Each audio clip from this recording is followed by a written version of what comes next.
Hey everyone, today I'm going to show you how to make a simple yet authentic Singapore Chow Mein.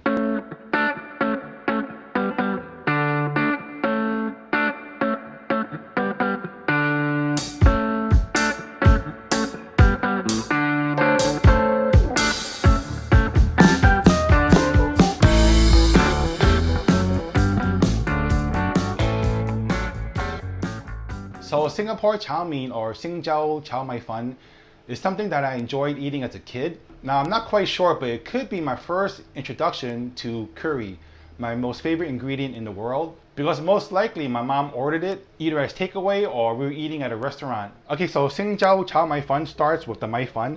Mei Fun is a rice vermicelli. Right here I have the thinner type, but you should find the ones that are slightly thicker. And I have about 150 grams here, which is enough for 2 adults or one of me. But I have to get a pot of water to loosen it up, so here it goes.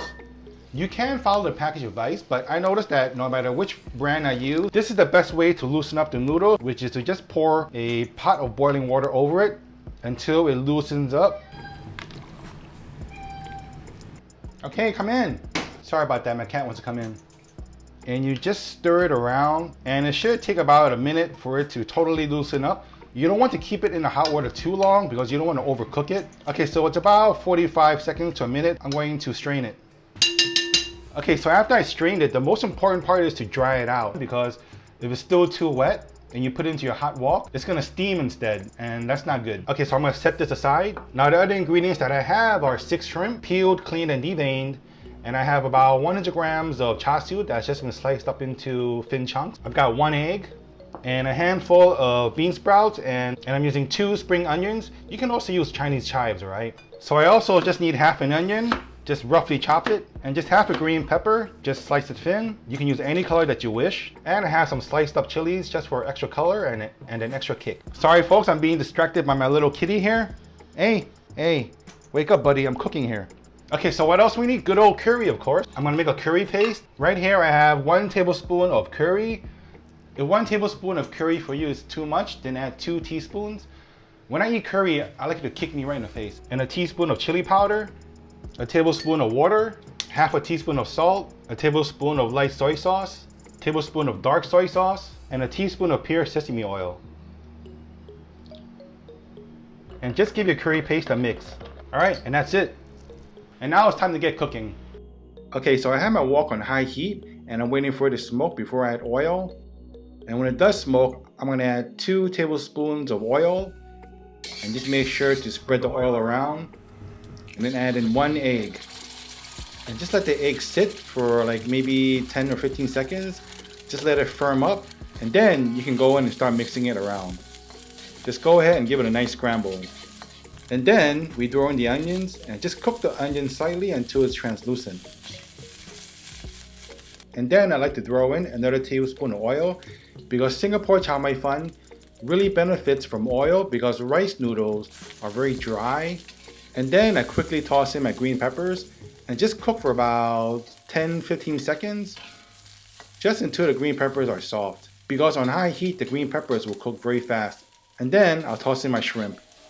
So cooking a stir fry is supposed to be fast and quick. Now that I've put in my shrimp, I have to be much quicker because shrimp can easily overcook. And you know, overcooked shrimp tastes like rubber. So we have to move the ingredients around so that none of the ingredients, especially the shrimp, overcooks. Okay, now it's time for me to add the bean sprouts. But before I do, I'm gonna add just another tablespoon of oil. I tell you, Singapore Chow Mei Fun, it really needs a lot of oil. The oil will help keep the rice noodles from sticking, and it's also one of the reasons why Singapore Chow Mei Fun tastes so damn good. Okay, just 1 final tablespoon of oil, I promise, and then I toss in my rice noodles. After the rice noodles go in, just stir immediately and mix all the ingredients, and then toss in the curry paste.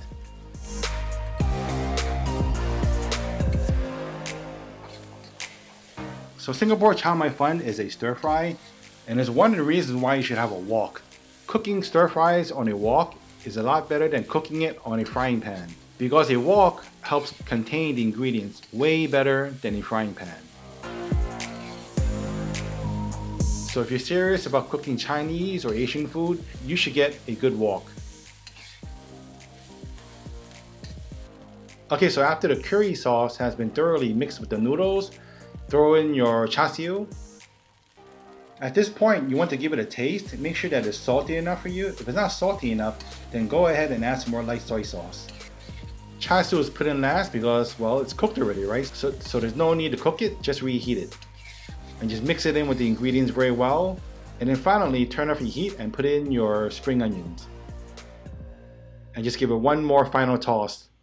The residual heat itself will take care of the spring onions rawness. And don't forget the fresh red chilies. And that's it. It's that simple to make Singapore Chow Mei Fun. And last I checked, back in New York City when I ordered Singapore Chow Mei Fun, I think it was about like $13 for a takeaway order. And I can make it at home for a fraction of the cost. I'm not saying don't support your restaurants, do support your restaurants. But when you have a chance to make Singapore Chow Mei Fun at home, do it and try out this recipe. I'm sure you'll love it. If you haven't subscribed to my channel, please do. And if you like this video, give it a like and do share with your friends. And don't forget to try out this recipe. You will definitely enjoy it. Take care, goodbye, and I hope to see you guys next time.